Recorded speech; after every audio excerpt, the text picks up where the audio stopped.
Olá, a partir de agora você é nosso convidado a acompanhar uma conversa com a senadora Ana Amélia. Nosso tema, o papel do Senado Federal na conjuntura atual. Para quem não conhece Brasília, e mesmo para quem conhece, a Praça dos Três Poderes, ela tem três palácios. O que representa o Poder Executivo, o do Judiciário, é o STF ali, Palácio do Planalto do outro lado, e nós temos o Congresso Nacional em destaque. E o propósito da distribuição dessa praça era que o Congresso Nacional realmente tivesse um destaque, porque como ele é o poder que representa o povo, a sociedade, ele deveria ter uma atuação, não é a arquitetura dizendo que há uma valorização desse poder em função dele representar tão diretamente a sociedade.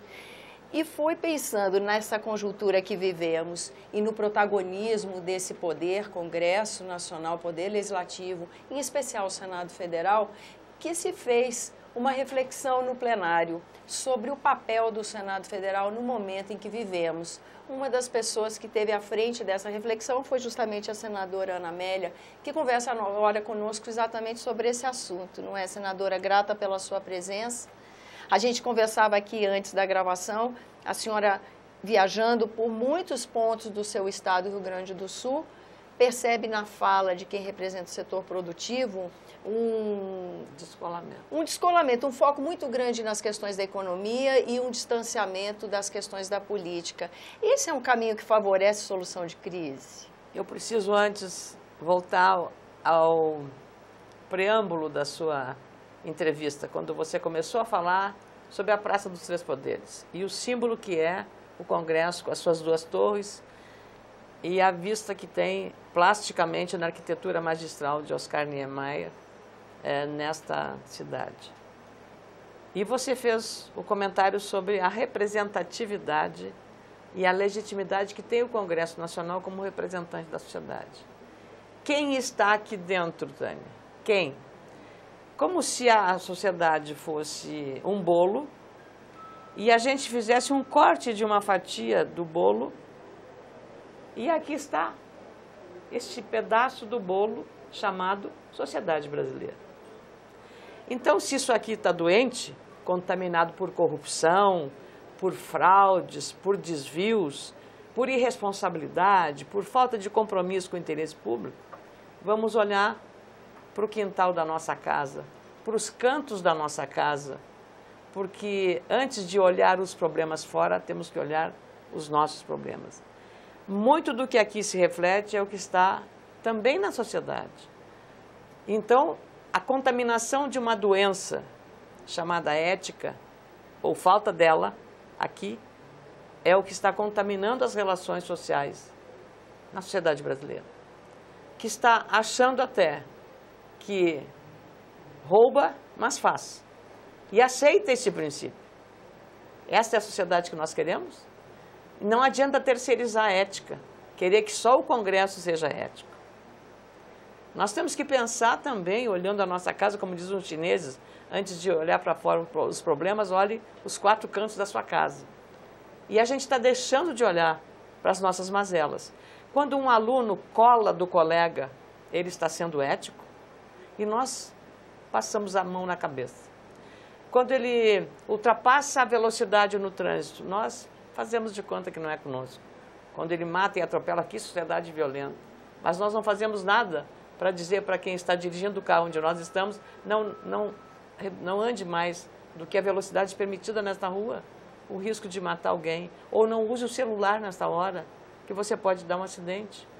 Ou respeitar o sinal que está marcado ali para deficientes de um jovem não deficiente entra e ocupa aquela vaga com o seu carro potente. Quando você está no supermercado ou uma pessoa atrás de você, fura a fila, ou no aeroporto, ou num restaurante. São pequenas coisas que, somadas todas, revelam um descomprometimento com o respeito, com a civilidade, com a convivência. E isso venha para cá. Isso que está lá fora, vem para cá. Vem aqui para o Congresso Nacional. E é por isso que aqui também está. Ou você acha que não existe corrupção, até nas igrejas, pedofilia, problemas sérios que tivemos, no próprio Poder Judiciário, juízes, e não são a maioria, felizmente, mas uma minoria que é capaz de vender sentenças por dinheiro, ou policiais que se corrompem, mesmo tendo salários elevados, ou médicos que cometem atrocidades. Não, é uma minoria, felizmente, mas onde está um ser humano tem isso. Então, o que eu noto é que nós temos que, de uma vez por todas, não só prestigiar a Lava Jato, que é um sinal importante para a depuração, mas, sobretudo, a gente fazer uma análise crítica de como nós, dentro de casa, estamos nos comportando. Qual é a relação dos pais com os filhos? É uma relação respeitosa? Ou é aquela que a ficção na novela mostra a mãe brigando com o filho e o filho odiando a mãe? É essa a sociedade que nós queremos? Ou a gente vai num restaurante, está todo mundo na família, e eles estão conversando no restaurante? Não. Cada um está com o seu celular, um está falando com o outro lá longe, não sei aonde, com um amiguinho, e ninguém fala. Todo mundo está no celular falando. Repare isso. E todo mundo vai dizer, puxa, a senadora tem razão, é assim mesmo. Então, nós estamos perdendo os laços de afetividade, de respeito dentro de casa. Na escola, porque tem aluno batendo em professor, é uma coisa trágica isto. Vi um policial com um filhinho numa partida lá no meu estado do Rio Grande do Sul, torcedor do meu time, o Internacional, e um torcedor exaltado dizendo, me prenda, seu, desse um palavrão, me prenda, não sei o quê, simplesmente porque esse policial, como cidadão, ele não estava lá como policial, segurando a mão do filhinho no time na arquibancada. Essa pessoa tinha colocado na frente dele uma faixa que ele não podia enxergar.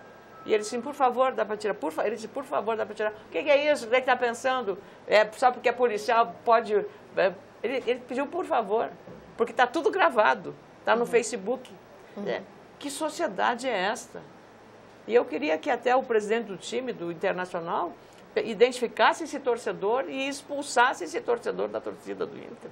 Que é uma maneira de você punir um comportamento inadequado, grosseiro, violento, inaceitável, de transformar um estádio de futebol numa guerra. As nossas torcidas, quantas pessoas morreram por disputa? Torcida é um esporte, é uma festa, Tânia. Então, a nossa sociedade, para mim, está doente, está violenta demais, faltando com respeito nas relações das pessoas. Todo mundo parece impaciente, todo mundo está perdendo a racionalidade no debate político, nas reformas, fazem uma narrativa de que tudo é horrível, não sei o que. Nós estamos discutindo uma reforma, um negócio da reforma trabalhista, que é de 1943. 43. E nós queremos ficar parados no tempo. Qual é o artigo do capítulo dos direitos sociais da Constituição que é retirado nessa reforma?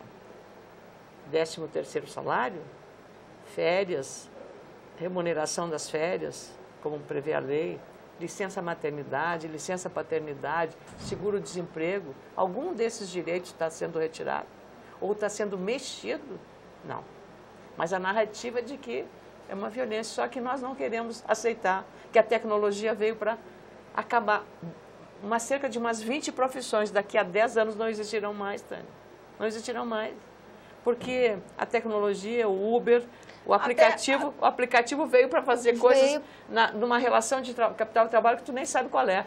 O Uber, o Airbnb, e você vai lá, aperta, tem o serviço, e você não sabe de nada, nem quem é que está te fornecendo trabalho.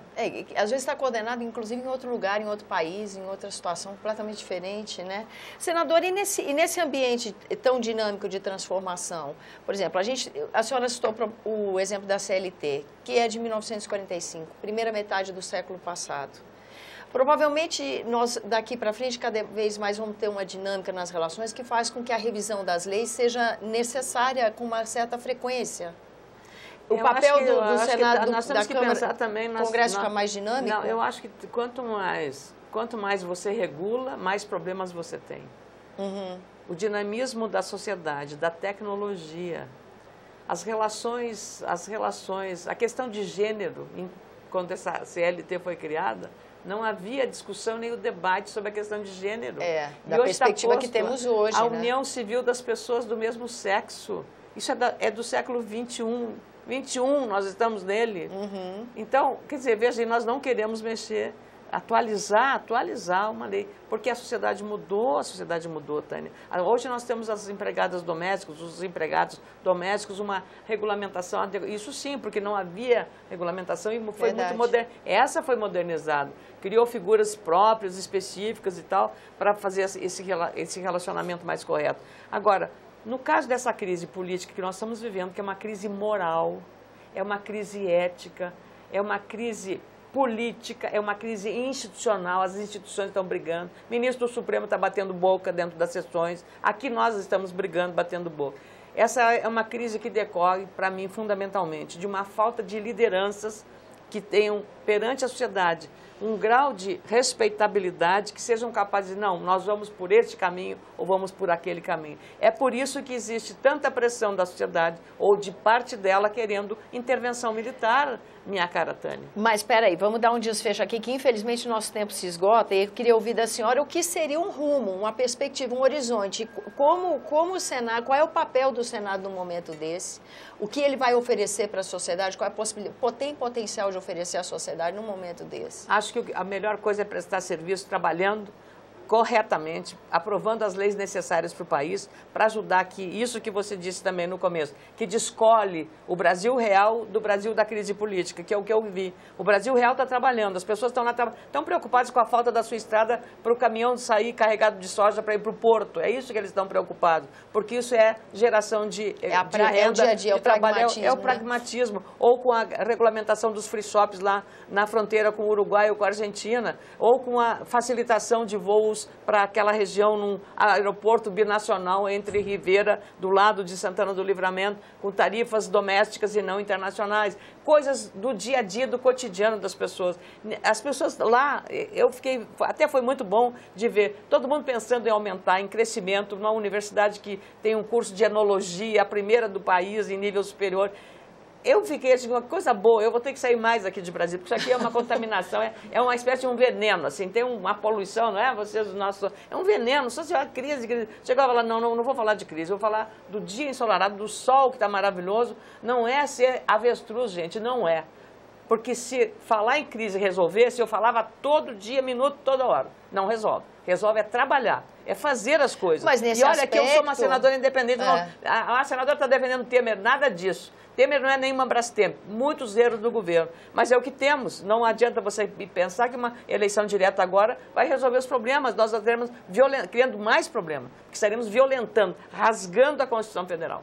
Mas nesse aspecto, a produtividade do Senado continuou trabalhando, havia uma expectativa? Eu acho que não continuou trabalhando. Hoje, por exemplo, a Comissão de Assuntos Econômicos não pôde fazer votação, não tinha quórum para fazer votação, acho que isso é um erro, tem que votar. Matérias importantes, um deles não é porque seja meu projeto, é porque ele é importante para as universidades, que é o dos fundos patrimoniais. Um projeto importante, não foi votado pela enésima vez, por quê? Falta de quórum na CAI, precisa um quórum nas sessões, matérias terminativas. Várias matérias não foram votadas por falta de quórum. Então, aí não está certo. Aí nós não estamos fazendo o dever de casa, aí nós não estamos ajudando nada. Nós estamos ajudando apagar incêndio com gasolina. Então, a senhora está inspirada mesmo no que viu no seu estado. O foco é no trabalho. Eu acho que eu voltei com a vontade de resolver os problemas daquele pessoal que está fazendo esse Brasil ir para adiante.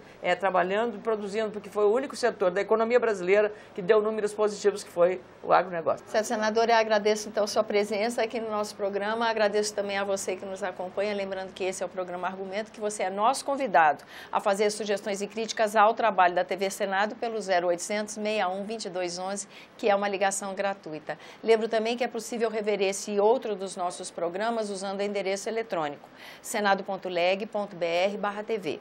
Até a próxima.